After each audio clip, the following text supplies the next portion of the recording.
Welcome back to my tuition place classes. डे friends, आपका अपने ट्यूशन प्लेस क्लास में स्वागत है। आज के वीडियो लेक्चर में आप कक्षा 10 गणित प्रश्नावली 1 देखेंगे। वास्तविक संख्याएं देखिए, यहाँ पर लिखा हुआ वास्तविक संख्याएं। वास्तविक संख्याएं ये 5 अंक का यूपी बोर्ड परीक्षा में पूछा जाता है। यहाँ पर लिखा हुआ देखिए, महत्वपूर्ण प्रश्न उत्तर प्रदेश बोर्ड परीक्षा 2024 के लिए। जो प्रश्नावली 1 से पूछता है या जिस टाइप्स के क्वेश्चंस आपको एग्जाम में पूछेगा, प्रश्नावली 1 से वास्तविक संख्या से रियल नंबर से, उन सभी क्वेश्चनों को, उन सभी टाइप्स के क्वेश्चनों का संग्रह है इस वीडियो लेक्चर में। यदि आप इस वीडियो लेक्चर को पूर्णतया देख लेते हैं और ऐसे सेंटेंसों को सॉल्व कर ले जा रहे हैं, हल कर ले जा रहे हैं, तो निश्चित है कि आपके एग्ज़ाम में, परीक्षा में 5 अंक फिक्स हैं प्रश्नावली वास्तविक संख्याओं से। निश्चित है यहाँ पर कोई प्रश्नावली नहीं आपको बताया जाएगा, वो क्वेश्चंस बताए जाएंगे जो महत्वपूर्ण प्रश्न हैं और बोर्ड परीक्षा के लिए उपयोगी हैं। वही एग्ज़ाम में आपसे पूछे जाएंगे या वैसे ही आपसे पूछे जाएंगे, ये निश्चित है। इसी टाइप्स के सवाल आपसे पूछे जाएंगे। ये बोर्ड परीक्षा में फिक्स है या इसी में से ही पूछे जाएंगे। तो आप देखेंगे, यहाँ देखिए, सभी प्रकार के प्रश्न प्रश्नावली 1, सभी प्रकार के प्रश्न हैं। बहुविकल्पीय प्रश्न भी है, अतिलघुत्तरीय प्रश्न भी है और लघुत्तरीय प्रश्न भी है। तो बहुविकल्पीय प्रश्न, अतिलघुत्तरीय प्रश्न और लघुत्तरीय प्रश्न को देखेंगे। ये टोटल 5 अंक का यूपी बोर्ड परीक्षा में पूछता है। तो यदि आप इस वीडियो को देख लेते हैं तो निश्चित है आपके 5 अंक फिक्स हैं। अब डिफरेंट्स को स्लाइड्स के माध्यम से एक एक टाइप्स को, अतिलघुत्तरीय प्रश्न, बहुविकल्पीय प्रश्न और लघुत्तरीय प्रश्न को देखेंगे। तो देखिए, आपके सामने पहला स्लाइड्स है। पहले स्लाइड्स में कुछ बेसिक जानकारी है चैप्टर 1 से संबंधित। यहाँ पर देखिए लिखा हुआ बेसिक जानकारी। बेसिक जानकारी ये क्या है, परिमेय 1 क्या कह रहा है, जिसको कहते हैं यूक्लिड विभाजन प्रेमिका। यूक्लिड विभाजन प्रेमिका क्या कह रहा है कि दो धनात्मक पूर्णांक ए और बी दिए रहने पर, मतलब कोई दो धनात्मक पूर्णांक ए और बी दिए हैं, ऐसा अद्वितीय पूर्णांक संख्याएं, पूर्ण संख्या क्यू और आर विद्यमान है कि ये बराबर बी क्यू प्लस आर, मतलब ये बराबर बी क्यू प्लस आर, यही आपका क्या है, यूक्लिड विभाजन एल्गोरिथम है, यूक्लिड विभाजन प्रेमिका है। इसी से आपको पहले चैप्टर में प्रश्न सवाल सॉल्व करने के लिए दिए जाते हैं, जहां आपको ये समझना है कि जो आर होगा या तो 0 के बराबर होगा या तो 0 से बड़ा होगा, और फिर ये भी ध्यान रखना है कि ये बी के बराबर होगा या तो बी से छोटा होगा। तो ये पहला है परिमेय 1, जिसको आपको समझना है। इसको कहते हैं यूक्लिड विभाजन प्रेमिका, यूक्लिड विभाजन एल्गोरिथम। ठीक है, इसी का प्रयोग करके एचसीएफ और एचसीएफ ज्ञात करना आपको पहले सवाल में बताया गया है। अच्छा, एल्गोरिथम होता क्या है, प्रेमिका क्या होता है, तो यहाँ पर देखिए मैंने बहुत ही अच्छे तरीके से लिखने का प्रयास किया है। एल्गोरिथम सुपरिभाषित चरणों की एक श्रृंखला होती है। बात समझिएगा, एल्गोरिथम सुपरिभाषित चरणों की एक श्रृंखला होती है जो एक विशेष प्रकार की समस्या को हल करने की एक प्रक्रिया या विधि प्रदान करता है। क्या होता है, एल्गोरिथम जो होता है सुपरिभाषित चरणों की एक श्रृंखला होती है जो किसी विशेष प्रकार की कोई समस्या है तो उसको हल करने की प्रक्रिया या विधि बताता है, उसी को कहते हैं एल्गोरिथम। ठीक है, अब दूसरा समझिए। दूसरा परिमेय आपका क्या है, परिमेय 1.2 अंकगणित की आधारभूत परिमेय ये है। आपके किताब में, आपके पुस्तक में भी लिखा गया होगा ये अंकगणित की आधारभूत परिमेय। ये क्या कह रहा है, प्रत्येक भाज्य, सॉरी यहाँ भाज्य लिख दिया गया है, भाज्य संख्या को अभाज्य संख्याओं के गुणनफल के रूप में व्यक्त किया जा सकता है। मतलब कोई भी भाज्य संख्या है तो उसे अभाज्य संख्या, जैसे मान लीजिए भाज्य संख्या आपका 6 है, अब इसका अभाज्य गुणनखंड करेंगे तो बनेगा 2 गुणे 3। तो यहाँ पर 2 भी एक अभाज्य है और 3 भी एक अभाज्य है। तो वही कह रहा है कि प्रत्येक भाज्य संख्या को अभाज्य संख्याओं के गुणनखंड के रूप में व्यक्त किया जा सकता है तथा यह गुणनखंड अभाज्य गुणनखंडों के आने वाले, सॉरी यहाँ आने वाले रहेगा, आने वाले क्रम के बिना अद्वितीय होता है। आने वाले क्रम के बिना क्या होता है, अद्वितीय। तो ये आपको समझना, ये परिमेय 1.2 कह रहा है, जिसका उपयोग आपको कुछ सवाल करने में किए जाएंगे। अब देखिए परिमेय 1.3 क्या कहता है, मान लीजिए कि P जो आपका है एक अभाज्य संख्या है, यदि P ये स्क्वायर को विभाजित करती है तो P ये को भी विभाजित करेगी। मतलब समझिएगा ध्यान से कि P जो है एक अभाज्य संख्या है, P एक क्या है, अभाज्य संख्या। अब मान लीजिए P एक अभाज्य संख्या, मान लीजिए 7 है, और यदि ये स्क्वायर मतलब 7 स्क्वायर, ये स्क्वायर मतलब ये 7 स्क्वायर को अगर कोई डिफरेंट अंक ले लिया जाए, अगर उसको ये विभाजित करती है तो निश्चित है कि ये जो 7 है 7 को भी विभाजित करेगा, अर्थात उसका स्क्वायर नहीं रहेगा तब भी उसको विभाजित करेगा। इस प्रकार से परमेय 1.5 को देख लीजिए क्या कह रहा है। मान लीजिए x एक ऐसी परमेय संख्या है जिसका दशमलव प्रसार शांत है, मतलब x कोई परमेय संख्या है जिसका दशमलव प्रसार लिखा जा रहा है तो वो क्या रहा है, शांत। तब x को पी वाई क्यू के रूप में व्यक्त किया जा सकता है। तो आप क्या कर सकते हैं, जो परमेय संख्या है उसको पी वाई क्यू के रूप में व्यक्त कर सकते हैं, जहाँ p और q सह आभाज्य है। सह आभाज्य मतलब ऐसी दो संख्याएं जिनका जो एचसीएफ हो वो एक हो। एचसीएफ कितना होना चाहिए, एक। या दो संख्याओं या तीन संख्या या चार संख्या कितनी भी संख्याएं हों, यदि उनका एचसीएफ एक है तो उन्हें कहते हैं सहअभाज्य संख्याएं। तथा q का अभाज्य गुणनखंड 2 पे घात n 5 के घात के n का रूप का है, जहां n यम कोई ऋणोत्तर पूर्णांक मतलब कि कोई पूर्णांक है। ठीक है। अब परमेय नंबर 1.6 क्या कह रहा है, 1.6 मान लीजिए कि x बराबर p बाई क्यू, जहाँ p और q एक सहअभाज्य संख्याएं हैं। एक परमेय संख्या ऐसी है कि q ये सॉरी ये यहाँ पर n रहेगा 2 का घात n और 5 का घात m के रूप का है, जहाँ यम और पूर्णांक है। तब x का जो दशमलव प्रसार होगा वो शांत होगा। मतलब कोई भी परमेय संख्या दी है, यदि उसका जो परमेय संख्या है उसमें जो हर देखेंगे, q मतलब हर, यदि हर का अभाज्य गुणनखंड कर रहे हैं वो 2 पे घात n और 5 पे घात m के रूप का बन रहा है, तो आपका उसका दशमलव प्रसार जो होगा शांत होगा। इसी प्रकार से परमेय 1.7 को देखेंगे। मान लीजिए x बराबर p बाई क्यू एक परमेय संख्या है, इस प्रकार की है कि एक अभाज्य गुणनखंड, मतलब कोई परमेय संख्या है और जो उसका q है मतलब जो हर है वो 2 पे घात n और 5 पे घात m के रूप का है। तब निश्चित है कि जो x का दशमलव प्रसार होगा वो आसान आवर्ती होगा, मतलब ऐसा नहीं बन रहा है किसी अन्य तरीके का है, तो उसका जो दशमलव प्रसार होगा आसान आवर्ती होगा। ये आपको बात रखना है। तो ये बेसिक जानकारी थी प्रश्नावली 1 से। अब जो महत्वपूर्ण क्वेश्चन है उनको देखेंगे कि वो महत्वपूर्ण क्वेश्चन हैं क्या। तो देखेंगे आपके सामने है। डियर फ्रेंड्स, आपके सामने पहला क्वेश्चन है बहुविकल्पीय प्रश्न का। पहला क्वेश्चन देखेंगे, यहाँ पर लिखा बहुविकल्पीय प्रश्न कह रहा है संख्या 156 का अभाज्य गुणनखंड होगा, इनमें से कौन सा होगा।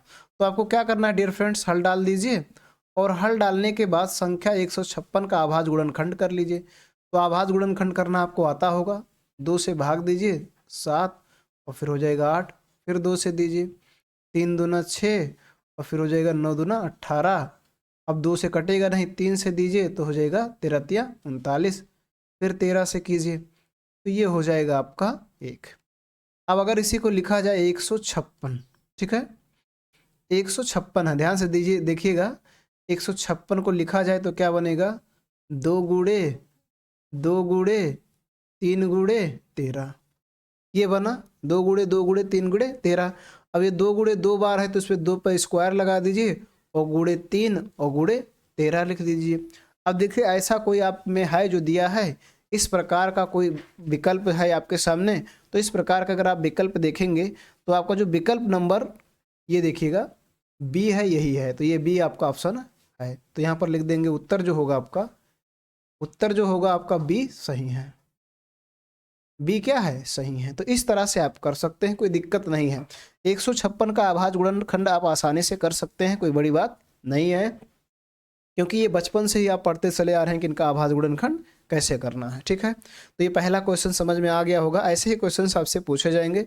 दूसरा क्वेश्चन से देखिए डियर फ्रेंड्स, आपके सामने होगा। तो चलिए पहले p बराबर 1 मैं लेकर दिख रहा हूँ, कोई भी धनात्मक पूर्णांक ले सकते तो 1 लिए, तो इसका मान 1 हो जाएगा, जो कि क्या है धनात्मक भी है विषम भी, चलिए हो गया। लेकिन इस पे जब रखेंगे इस पे तो p+1 2 हो जाएगा, देखिएगा इसका मान 2 होगा, इसका मान 1 होगा, 1 रखेंगे और इसका मान 2 हो जाएगा।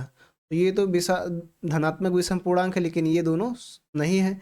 इस पे रखेंगे तो हो जाएगा 2 गुणे 1 + 1, तो आ जाएगा आपका 2 कम 2 + 1, तो बराबर आ गया 3। ठीक है, तो ये हो गया। तो इस पे देख रहे हैं कि ये वाला ऐसा नहीं हो रहा, लेकिन p बराबर अब देखिए 2 रख दीजिए, तो जब 2 रखेंगे तो इसका मान तो 2 होगा और इसका मान हो जाएगा 3। लेकिन फिर देखेंगे इसको यहाँ पर रखा जाए तो फिर इसका मान हो जाएगा 4 और यहाँ पर फिर रखा जाए 2 गुणे 2 और +1 होगा, तो 2 दूना 4 1 5 हो गया। तो इस प्रकार से देख रहे हैं इस बार भी ये धनात्मक विषम पूर्णांक मिल रहा है, इस बार भी धनात्मक विषम पूर्णांक मिल रहा है, लेकिन इसका जो है एक बार आपको सम मिल रहा है, एक बार विषम मिल रहा है, लेकिन इसलिए ये रूप नहीं होगा, आपका ये डी ऑप्शन क्या है, सही है। ठीक है, तो इस तरह से आप बता सकते हैं। अगला देखिए, किसी धनात्मक पूर्णांक q के लिए धनात्मक विषम सम पूर्णांक का रूप, यहाँ धनात्मक सम पूर्णांक बताना है। यहाँ पूर्णांक कोई पूर्णांक है, जैसे इसको के थे से कुछ, यहाँ q बराबर कोई ले लीजिए। अब धनात्मक कोई लेना है तो 1 ले लिए। अब इस पे चेक करेंगे तो इसका मान आ जाएगा 0। ठीक है, अब ये देखिए 0 हो गया, यहाँ पर रखेंगे तो ये हो जाएगा 2, और यहाँ पर रखेंगे तो ये हो जाएगा 2, और यहाँ पर रखेंगे तो ये हो जाएगा 3। ठीक है, चलिए अब की बार q बराबर 2 ले रहे हैं, ध्यान से समझिएगा 2। तो जब 2 रखेंगे यहाँ पर तो इसका मान आएगा 1, और यहाँ पर 2 रखेंगे तो इसका मान आएगा 3, और यहाँ पर रखेंगे तो इसका मान आएगा 4, और यहाँ पर रखेंगे तो इसका मान आएगा 5। तो आप देख रहे हैं कि एक बार ये सम आ रहा है, एक बार विषम आ रहा है, एक बार सम आ रहा है, एक बार विषम आ रहा है, एक बार ये पहले भी विषम आया था, इस बार भी विषम आ रहा है, और ये दोनों बार आपका क्या आ रहा है, सम सम। तो अर्थात कोई भी धनात्मक पूर्णांक जो होगा सम पूर्णांक होगा जब वो क्या होगा, 2q होगा। क्या होना चाहिए, 2q। तो आपका 2q जो सी ऑप्शन है वो सही है। इस तरह से आप बता सकते हैं, कोई दिक्कत नहीं, से कई मान को रखकर आप ट्राई कर सकते हैं और बता सकते हैं। प्रश्न नंबर 4 देखेंगे, दिया गया है लासा 132 और 288 का लासा इतना दिया, मासा बताना है।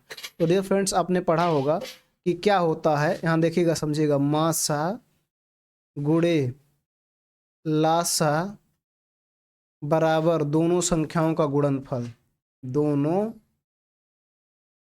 संख्याओं का गुणनफल होता है। मासा गुणे लासा बराबर दोनों संख्याओं का गुणनफल। अब देखिए लासा दिया है आपको, मासा बताना है, तो मासा बराबर क्या हो जाएगा, ध्यान से समझिएगा, मासा बराबर हो जाएगा दोनों संख्याओं का गुणनफल बटे लासा, दोनों संख्याओं का गुणनफल बसे लासा। देखिए ये लासा उधर ले जाएंगे, अब इसे रख दीजिए, तो मासा बराबर होगा, ध्यान से समझिएगा, दोनों संख्याओं का गुणनफल कितना दिया है, दोनों संख्याओं का गुणनफल नहीं दिया, तो दोनों संख्याओं गुणा कर लीजिए, हो जाएगा 132 गुणे 288, और बट्टे लासा दिया इनका, ये दिया है 31 3168, 3168। ठीक, अब इनका कट कीजिए, कटिंग कीजिए, तो इसको देखिए, इसको 2 से काटिए तो ये हो जाएगा 2 छक 12, 2 छक 12, इसको 2 से काटेंगे तो ये हो जाएगा 15 दूना 30, 8 दूना 16, 4 दूना 8, इतना आ गया। फिर इसको 2 से काट दीजिए तो ये हो जाएगा 33, और फिर इसको 2 से काट दीजिए तो 7 दूना 14 हो जाएगा, और फिर 9 दूना 18, 2 दूना 4 हो गया। अब इसको 2 से काटिए तो ये हो जाएगा 142, फिर इसको 2 से काटिए तो ये हो जाएगा 3 दूना 6, 9 दूना 18, 6 दूना 12। ठीक है, और उसके बाद फिर इसको आप काट दीजिए 2 से तो ये हो जाएगा 71, और इसको 2 से काट दीजिए तो हो जाएगा 2 कम 2, 9 दूना 18, 8 दूना 16, इतना आ गया। ठीक, तो इस प्रकार से इसको और कटिंग किया जाए, इसको 11 से काटिए तो 3 हो जाएगा, और इसको 11 से काटिए तो 11 कम 11, 11 अठे 88, इतना हो गया। फिर इसको इससे काट दीजिए 3 से तो ये आपका हो गया 6। ठीक है, अब ये यहाँ पर देखिए 2 रहेगा। ठीक है, अब इसको 6 कम 6 और 12 छक 72, तो आपका आ जाएगा 12। ठीक है, ये 12 आपका आएगा, ये सिर्फ जो होगा कितना होगा, 12 होगा, तो ये वाला आंसर आपका सही है, डी। ठीक है, इस तरह से आप कटिंग पिटिंग करके, मतलब मासा गुणे लासा बराबर दोनों संख्याओं का गुणनफल, मासा बराबर दोनों संख्याओं का गुणनफल बटे लासा, और लासा बराबर दोनों संख्याओं का गुणनफल बटे मासा रखकर आप कट कर दीजिए, जो आंसर आएगा वही आपका आंसर होगा। ठीक है, तो ये आपका 12 आएगा, आप कटिंग करके देख सकते हैं, इस तरह से आप आसानी से बता सकते हैं। डियर फ्रेंड्स, आपके सामने अगला है, देखेंगे अगला देखेंगे आपके सामने है, यहाँ पर 5वां क्वेश्चन देखेंगे। 5वां क्वेश्चन है, निम्न में कौन सा शाहभाज्य संख्याओं का गुण, शाहभाज्य संख्याओं मतलब जिनका मैंने शाहभाज्य संख्या उन्हीं को कहते हैं जिनका एचसीएफ 1 होना चाहिए। तो इसमें देखिए 14 और 35 में देखा जाए, 14 और 35 में मतलब ये 2 से कट जाएगा, ये 2 से नहीं कटेगा। ये देखेंगे 7 से कट जाएगा, ये भी 7 से, मतलब इनका एचसीएफ 7 है। ठीक है, एचसीएफ आप चेक कर सकते हैं, मैं वैसे बता रहा हूँ। इनको देखिए, ये 2 से कट जाएगा, ये 2 से नहीं कटेगा, ये 3 से कट जाएगा, ये 3 से नहीं कटेगा, ये 4 से, ये नहीं कटेगा। ठीक है, चलिए तो इनको अगर देखेंगे, आप चेक करेंगे तो इनका जो आपका एचसीएफ आएगा ये एक आएगा। चलिए इसको भी चेक कर लेते हैं। ये 31 और 93 को चेक करेंगे तो इनका एचसीएफ 3 आएगा। 32 और 62 को चेक कर लिया जाए तो इनका एचसीएफ वैसे 2 दिख रहा है और भी आ सकता है, तो इसमें सब इसका एचसीएफ है 1। तो यही आपका शाहबाज संख्याओं का युग्म है 18 और 25। जिनका एचसीएफ 1 हो वही शाहबाज संख्याएं होती हैं, ये आपको याद रखना है। इसी प्रकार से 60वें क्वेश्चन को देखिए। संख्या 144 के अभाज्य गुणनखंड में अभाज्य गुणनखंडों की घातों का योग है। मतलब 144 का अभाज्य गुणनखंड कर लीजिए, तो 2 से भाग दीजिए, ठीक है, ये आएगा 72, फिर 2 से दीजिए तो हो गया 36, फिर 2 से देंगे 18, फिर 2 से देंगे 9। फिर आगे देखिएगा, फिर यहाँ पे करना है 9 का, तो ये हो गया 3 से, तो 3 कर देंगे, ठीक। फिर आ जाएगा 3 से, तो ये 1 आ गया। अब देखेंगे 2 गुणे 2 गुणे 2 कीजिए, मतलब आप इनका अभाज्य गुणनखंड आया है जो 2 गुणे 2 गुणे 2 गुणे 2, फिर 3 गुणे 3। अब देखिए कह रहा है 144 के अभाज्य गुणनखंड में अभाज्य गुणनखंडों के घातों का योग। तो देखिए इस पे 2 का घात कितना हो जाएगा, 2 का घात 4, और इस पे देखेंगे 3 का घात 2, तो 4 और 2 6। तो ये वाला ऑप्शन आपका सही है। मतलब अभाज्य संख्याओं का जो घात होगा उनका वो योग, तो 4 2 6, ये वाला ऑप्शन आपका क्या है, सही है, ठीक। इसी प्रकार से इनको देखिएगा 15 18 और 24 का लासा है।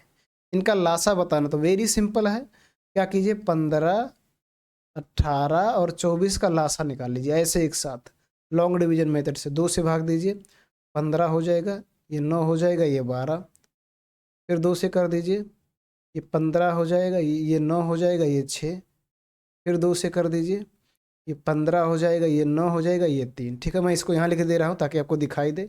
15 9 3। अब क्या करेंगे 3 से कर दीजिए, ये हो गया 5, ये 3, ये 1, फिर 3 से कर दीजिए, तो ये 5, ये 1 और ये 1, फिर 5 से कर दीजिए, तो ये आपका 1 1 हो गया। अब इन्हीं को लिख लीजिए, LCM क्या आया, 2 गुणे 2 गुणे 2, फिर 3 गुणे 3 गुणे 5, तो गुणा कर लीजिए। 3 पचे 15, 15 3 45, 45 दूना 90, 90 दूना 180, 180 दूना 360। ये वाला आपका सही है, ये वाला ऑप्शन सही है। तो ऐसे कर सकते हैं, वेरी इजी है, इनको बहुत कठिन काम नहीं, इनको आसानी से आप सरल कर सकते हैं, आपको कोई दिक्कत नहीं होगा। ठीक है, इस प्रकार से अगला देखेंगे। डियर फ्रेंड्स, आपके सामने अगला क्वेश्चन से ये देखेंगे 8वां, जो अभी जैसे सरल किए थे वही चीज़ आ गया।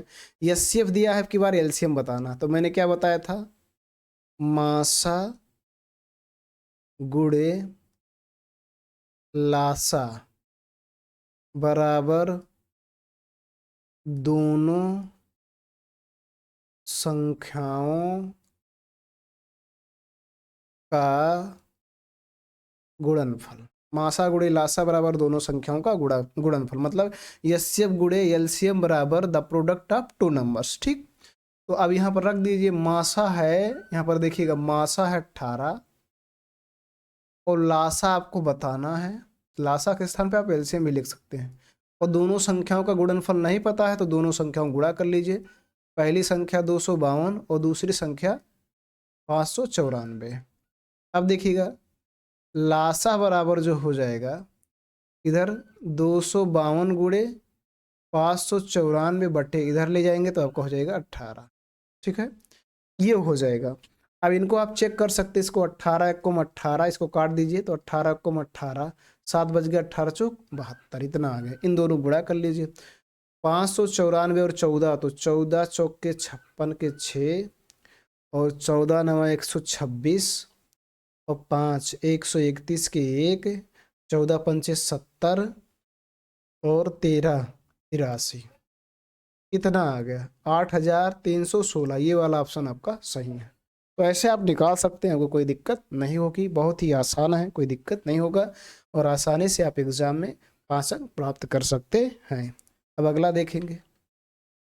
फ्रेंड्स, आपके सामने अगला है 9वां क्वेश्चन। बहुत आसान ही है, आपको बताना है दी गई संख्याओं में अभाज्य संख्या होगी, कौन होगा, 0 होगा, 1 होगा, 2 होगा, 8 होगा, कौन होगा।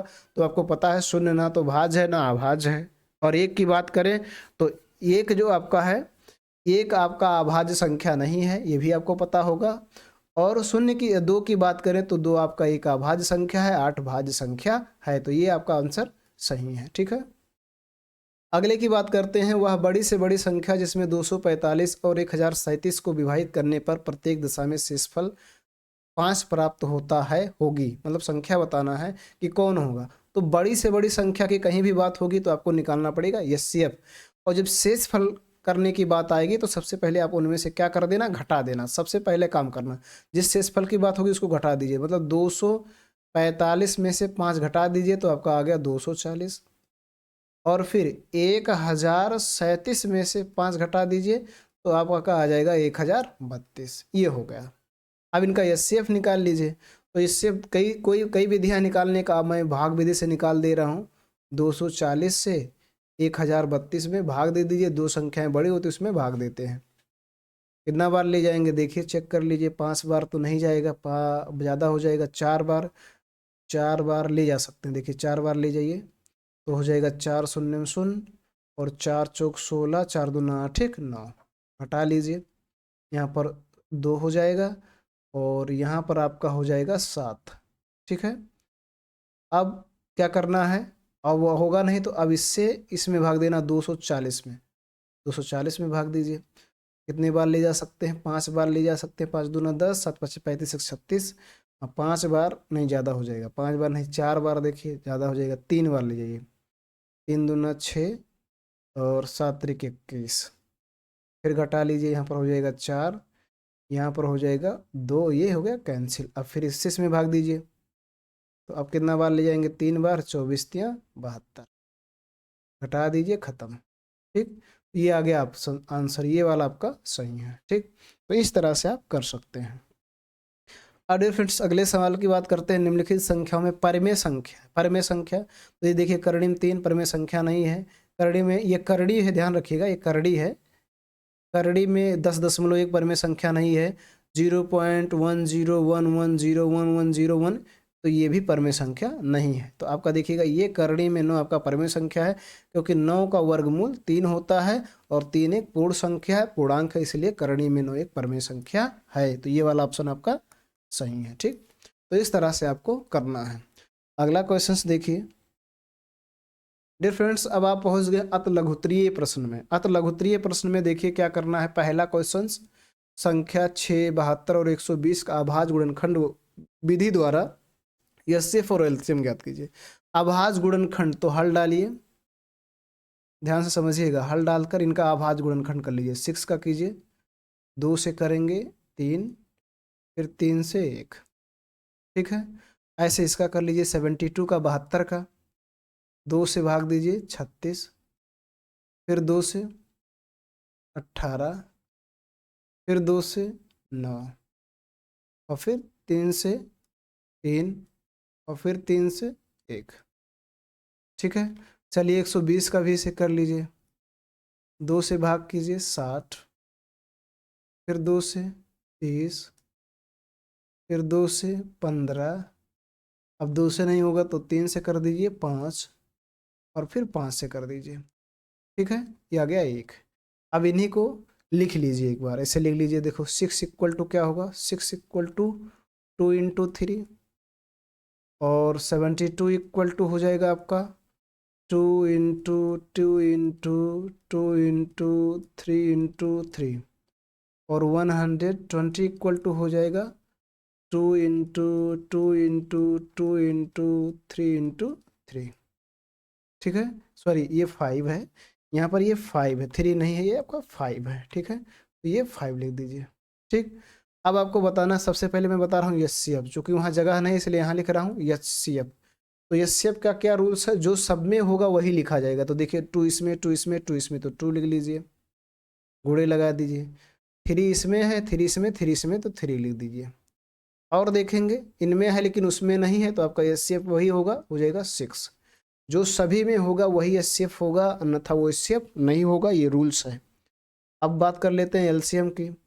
तो एलसीएम में जो सब में है वो ही लिखेंगे, मतलब जो सबसे ज़्यादा बार आए। देखिए 1 2 3 इसमें 3 2 बार, 1 2 3 इसमें 3 2 बार, इसमें 1 बार, तो ज़्यादा बार वाला लिखेंगे, मतलब 3 बार वाला लिख लेंगे। गुणे इसमें 3 2 बार, इसमें 1 बार, इसमें 1 बार, तो 2 बार वाला लिखेंगे जो ज़्यादा बार होगा। ठीक है, इसमें 5 है, इसमें नहीं है, इसमें नहीं, फिर भी लिख लेंगे। होगा तब भी लिखेंगे, नहीं होगा तब भी लिखेंगे, ये रूल्स है एलसीएम का। अब इनका गुणा कर लीजिए तो हो जाएगा 5 तियाँ 15, 15 तियाँ 45, 45 दूना 90, 90 दूना 180, 180 दूना 360। तो ये हो गया सर, ये हो गया एचसीएफ और ये हो गया एलसीएम। ठीक, तो इस तरह से कर सकते हैं, बहुत आसान है, वेरी इजी, कोई डिफिकल्ट नहीं है। डियर फ्रेंड्स, इसी प्रकार से आप इसको भी कर लीजिए आभाज्य गुणनखंड विधि द्वारा। तो सेम आप क्या कीजिए, हल डाल दीजिए और हल डालने के बाद इनका आभाज्य गुणनखंड सबसे पहले कर लीजिए, 2 से भाग दीजिए तो आ जाएगा 13, 13 आ गया। अब ये किसी से कटने वाला है नहीं क्योंकि आभाज्य संख्या है।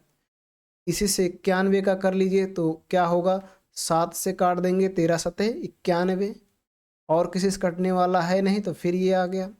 अब यहाँ लिख दीजिए 26 बराबर हो जाएगा 2 गुणे 13 और 91 बराबर हो जाएगा 7 गुणे 13। ठीक है, अब इनका सबसे पहले एचसीएफ निकालिए तो एचसीएफ। ठीक है, एचसीएफ क्या होगा, ये दोनों में होगा, तो 13 यहाँ भी 13 यहाँ भी, तो एचसीएफ हो गया। एलसीएम निकाल लीजिए तो एलसीएम देखिए, इसमें 2 है लेकिन इसमें नहीं है, फिर भी लिख लेंगे, एलसीएम का रूल है। इसमें 7 है, इसमें नहीं है, फिर भी लिख लेंगे। इसमें 13 है, इसमें भी 13 है, फिर भी लिख लेंगे। होगा तब भी लिखेंगे, नहीं होगा तब भी लिखेंगे। अब इनका मल्टीप्लाई कर लीजिए, 13 सतह 91 और 91 दूना 2 कम 2, 9 दूना 18, 182, ये आ गया। बस इस तरह से आपको कर लेना है, कोई समस्या है नहीं, आसानी से आप सरल कर सकते हैं और 100 अच्छे अंक को प्राप्त कर सकते हैं। अगला देखेंगे डियर फ्रेंड्स, आपके सामने अगला है, यहाँ पर देखेंगे तीसरा क्वेश्चन है, सिद्ध कीजिए कि 5 करड़ी में, ये करड़ी है, 3 एक अपरिमेय संख्या है। सिद्ध कीजिए कि 5 करड़ी में 3 एक अपरिमेय संख्या है। तो अब देखिए, इसको आसान करना बहुत ही, सिद्ध करना बहुत ही आसान है। यहाँ पर देखिए हल डाल दीजिए और लिख लीजिए। जब भी ऐसे सवालों को हल करने के लिए आए तो उल्टा मानिए, पर अपरमेय पूछ रहा है तो परमेय मान लीजिए। माना कि 5 प्लस करड़ी में 3 एक परिमेय संख्या है, तब क्या मान लिए, माना कि 5 प्लस करड़ी में 3 एक ये लिखा हुआ एक परिमेय संख्या है तब। तो ये परिमेय संख्या है, तो जब ये परिमेय संख्या है तो 5 प्लस करड़ी में 3 को हम लिख सकते हैं पी बाई क्यू के रूप में। जहां आपका ध्यान दीजिएगा, जहां जो क्यू है नॉट इक्वल टू 0, 0 के बराबर नहीं है। ठीक है, बहुत इसे ईजी हो गया। अब देखिए, या इसी को कर लीजिए पक्षांतर, तो 5 को उधर लिए तो यहाँ बचेगा करड़ी में 3। ठीक है, बराबर ये हो जाएगा पी बाई क्यू माइनस 5। ठीक, अब देखेंगे ध्यान से, पी बाई क्यू एक परमेय संख्या है और 5 भी एक परमेय संख्या है। तो जब दो परमेय संख्याओं को घटाया जाएगा तो उनका अंतर भी एक परमेय संख्या आएगा। यहाँ पर देखेंगे, लिखेंगे चूंकि पी बाई क्यू और 5 दोनों परिमेय संख्या है, पी बाई क्यू और 5 दोनों परमेय संख्या है, तब इनका अंतर भी एक परिमेय संख्या होगी। चाहे दो संख्याओं को गुणा किया जाए, दो परिमेय संख्याओं को, या भाग किया जाए, या जोड़ा जाए, या घटाया जाए, तो जो आएगी अगली संख्या वो भी परिमेय संख्या होगी। तो मैंने यहाँ पर क्या लिखा, चूंकि पी बाई क्यू और 5 दोनों परिमेय संख्या है, तब इनका अंतर भी एक परिमेय संख्या होगी होगी जबकि करड़ी में 5 एक अपरिमेय संख्या है। क्या है? अपरिमेय संख्या है। अतः यह मानना, ध्यान से देखिएगा, बिल्कुल गलत है कि 5 प्लस करड़ी में 3 एक परिमेय संख्या है। मतलब ये जो मान लिए हैं क्या है? गलत है। अतः 5 प्लस करड़ी में 3 एक अपरिमेय संख्या होगी। बस सिद्ध हो गया। इतने ही है। इनमें आपको भाषा ज़्यादा लिखना है, सवाल को लगाना कम है, भाषा ज़्यादा लिखना है। देखिए मैंने क्या कहा कि माना कि 5 प्लस करणी में 3 एक परिमेय संख्या है, तब इसको हम पी बाई क्यू के रूप में लिख सकते हैं, जहाँ q equal to not zero. फिर मैंने पक्षांतर कर लिया, 5 को उधर ले गया, देखिएगा ध्यान से, 5 उधर ले आए तो प्लस था माइनस हो गया। पी बाई क्यू एक परिमेय संख्या और 5 भी एक परिमेय संख्या, तो मैंने यहाँ लिख दिया क्या, चूंकि पी बाई क्यू और 5 दोनों परिमेय संख्या हैं, तब इनका अंतर भी एक परिमेय संख्या होगी, जबकि करड़ी में 5 एक अपरिमेय संख्या है। अतः यह मानना बिल्कुल गलत है कि 5 प्लस करड़ी में 3 एक परिमेय संख्या है। अतः 5 प्लस 3 एक अपरिमेय संख्या होगी, परिमेय संख्या नहीं होगी। बस सिद्ध हो गया। यही काम आपको इसमें भी करना है, सेम काम है। ये जो 4 है आपको इसमें भी ऐसे करना है, ऐसे भी इसमें आप कर दीजिए, हल डाल दीजिए, और हल डालने के बाद लिख दीजिए माना कि 2 माइनस करड़ी में 3 एक परिमेय संख्या है। तब तब क्या करोगे?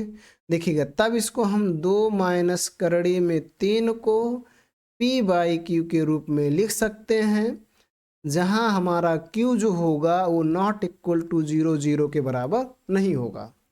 अब इसी को पक्षांतर कर लिया जाए, तो जब पक्षांतर करेंगे तो बात समझिएगा, इसको इधर ले आ रहे हैं तो 2, ये माइनस प्लस है तो माइनस हो जाएगा पी बाई क्यू, और 3 को उधर ले जाएंगे तो प्लस है तो क्या हो जाएगा, माइनस। अब देखिए 2 भी एक परिमेय संख्या और पी बाई क्यू भी एक परिमेय संख्या, सेम ऐसे लिखना है, चूंकि 2 और पी बाई क्यू दोनों परिमेय संख्या हैं, तब इनका अंतर भी एक परिमेय संख्या होगी, जबकि करणी में 3 एक अपरिमेय संख्या है। अतः यह मानना बिल्कुल गलत है कि 2 माइनस करणी में 3 एक परिमेय संख्या है। अतः 2 माइनस 3 एक परिमेय संख्या होगी। बस यही भाषा आप लिख दीजिए, आपके क्वेश्चंस कंप्लीट हो जाएंगे, आपको किसी प्रकार की कोई दिक्कत नहीं होगा। ठीक है, चलिए अगले क्वेश्चंस को देखते हैं। डियर फ्रेंड्स, आपके सामने अगला क्वेश्चन है, देखेंगे, समझिएगा। यहाँ पर अगला क्वेश्चन क्या है, व्याख्या कीजिए क्यों इतना भाज्य संख्या, मतलब ये बताना है क्यों भाज्य संख्या है। तो सॉल्व कर लीजिए, हल डाल लीजिए और लिख दीजिए क्या लिखा है, 17 गुणे 5 गुणे 11 गुणे 3 गुणे 2 प्लस 2 गुणे 11। इनको सरल कर लीजिए, इनका गुणा कर लीजिए आपस में, देखिए इनका मान क्या आता है। ठीक है, इनका आपस में गुणा कर लीजिए और गुणा करने के बाद देखिए मान क्या आता है। तो देखिए इनका गुणा करेंगे 17 गुणे 5 गुणे 11 गुणे 3 गुणे 2, तो जब इनकी गुणा करेंगे तो ये आएगा आपका 5610, और प्लस 11 दूना 22, ये जोड़ देंगे तो आपका हो जाएगा टोटल 5632। ठीक है, ये 5632 आ गया। अब इस 5632 का आप कर लीजिए अभाज्य गुणनखंड, तो 2 से भाग देंगे, 2 दूना 4, 8 दूना 16, 2 एकम 2, 2 दूना 2 3 6, ठीक है, 6 दूना 12, सॉरी, फिर 2 से कीजिए, 2 एकम 2, 4 दूना 8, 8 दूना 16, ठीक है, फिर 2 से कीजिए, फिर 2 से करेंगे तो 7 दूना 14, 2 शून्य में शून्य, फिर 4 आ गया, फिर 2 से कर दीजिए तो 2 3 6, 5 दूना 10, 2 दूना 12, सॉरी 2 दूना 4, फिर 2 से कर दीजिए, 2 एकम 2, 7 दूना 14, 6 दूना 12, ठीक है, इतना आ गया। फिर 2 से कीजिए, फिर 2 से कर देंगे तो 8 दूना 16, 8 दूना 16, फिर 2 से कर दीजिए तो आपका आ गया 4 दूना 8, 4 दूना 8, इतना आया। फिर यहाँ मैं कर रहा हूँ, आगे स्पेस नहीं है चूँकि, इसलिए यहाँ कर दे रहा हूँ। फिर 2 से कीजिए 22, और फिर 2 से कीजिए 11, और फिर 11 से कर दीजिए 1 आ गया। इस प्रकार से 5632 का जो आया वो आया, देखेंगे 2 कितना बार है, 1 2 3 4 5 6 7 8 9, 9 बार 2 है तो लिख लीजिए 2 गुणे 2 गुणे 2, 2 गुणे 2 गुणे 2, 2 गुणे 2 गुणे 2, 9 बार हो गया, और गुणे 11। ठीक है, तो जब इसको देखेंगे आप ध्यान से समझिएगा, जब आप देखेंगे तो इसमें जो संख्या आया है, इसका जो अभाज्य गुणनखंड आया है, सभी संख्याएं अभाज्य हैं, सभी संख्याएं अभाज्य हैं। तो जब सभी संख्याएं अभाज्य हैं तो याद कीजिए, मैंने आपको एक दिखाया था परिमेय, क्या दिखाया था परिमेय, वो परिमेय में पुनः आपको दिखा रहा हूँ। वो परिमेय क्या था, ध्यान दीजिएगा। वो परिमेय यहाँ पर देखेंगे, आधार गणित, अंकगणित के आधारभूत परिमेय, प्रत्येक भाज्य संख्या को अभाज्य संख्याओं के गुणनफल के रूप में व्यक्त किया जा सकता। मतलब कोई भी अभाज्य संख्या है तो उसे कोई भी भाज्य संख्या है तो उसे अभाज्य संख्याओं के गुणनफल के रूप में व्यक्त कर सकते हैं, है ना। इसका मतलब ध्यान से समझिएगा, इसका मतलब जो आपने यहाँ पर किया, यहाँ पर जो किया, ये आपका क्या है, एक अभाज्य संख्या है। क्योंकि अगर ये भाज्य संख्या नहीं होता तो इसके हम गुणनखंड को अभाज्य संख्या के रूप में नहीं व्यक्त कर सकते। अतः लिखेंगे, अतः अंकगणित के आधारभूत परिमेय से ये जो होगा भाज्य संख्या है।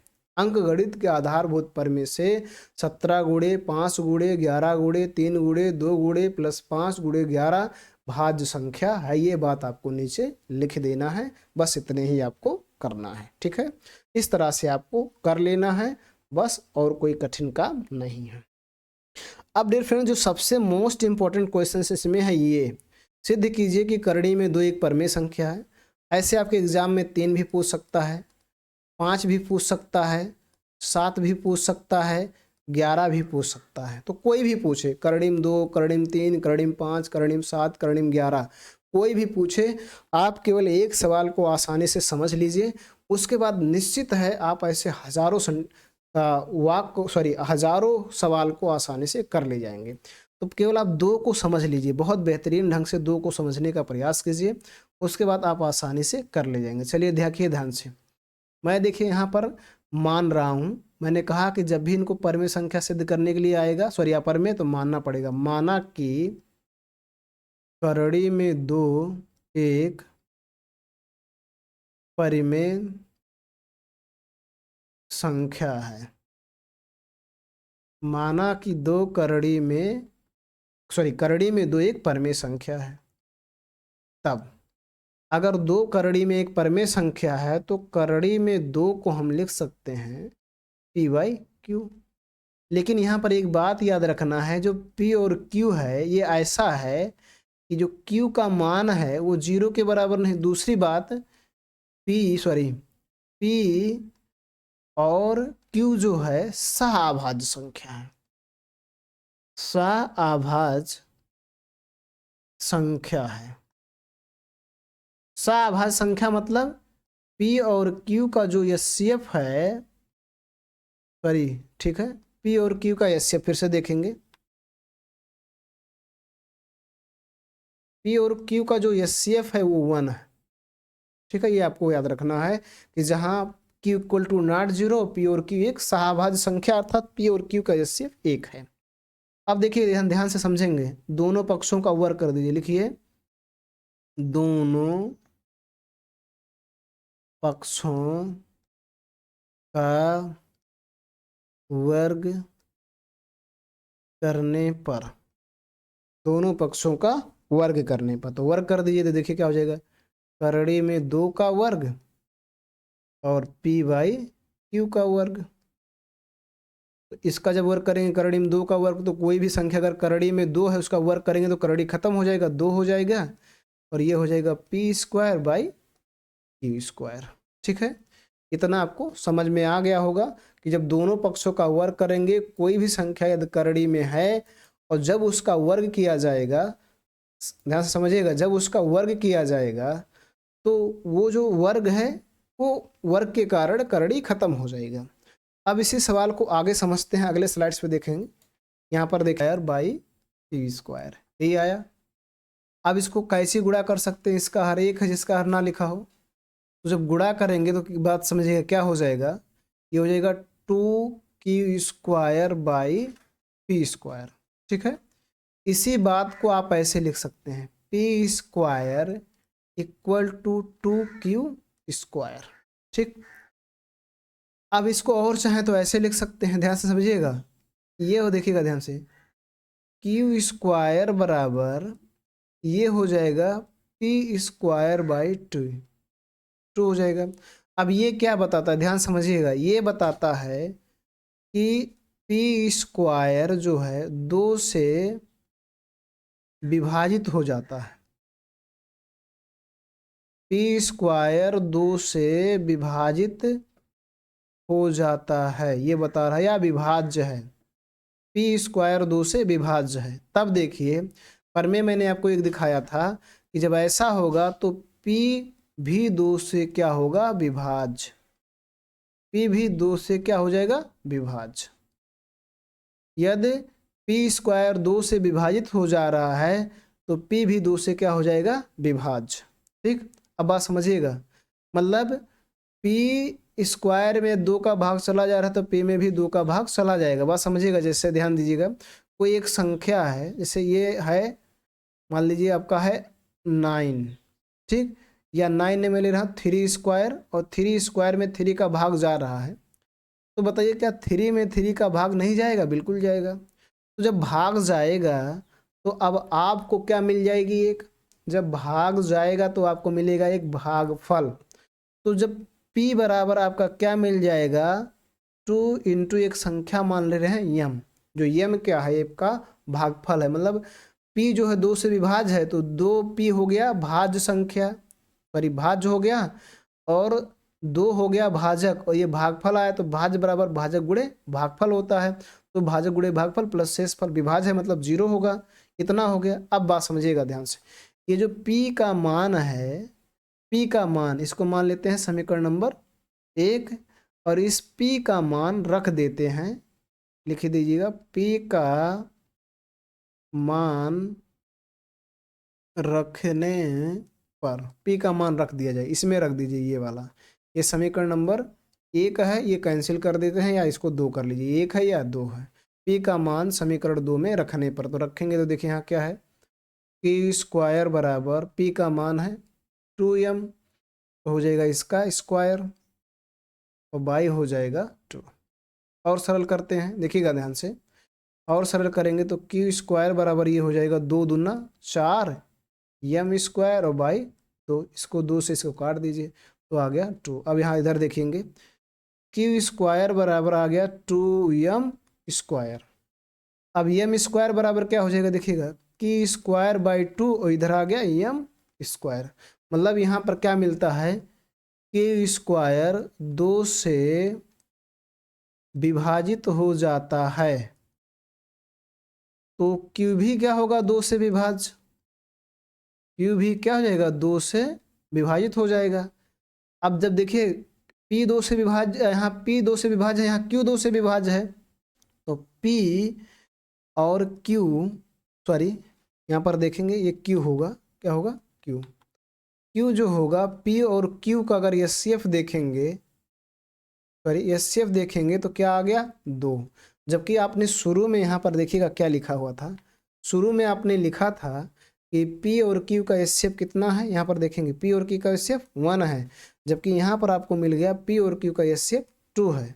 अतः आपको क्या लिखना पड़ेगा, अतः ये लिखिएगा, अतः यहाँ p और q का एचसीएफ 2 है, परंतु इस तथ्य का विरोधाभास करता है कि करड़ी में 2 एक परमेय संख्या है। क्यों, क्योंकि हमारा मानना गलत है कि करड़ी में 2 एक परमेय संख्या है, अतः हम कह सकते हैं कि करड़ी में 2 एक अपरमेय संख्या है।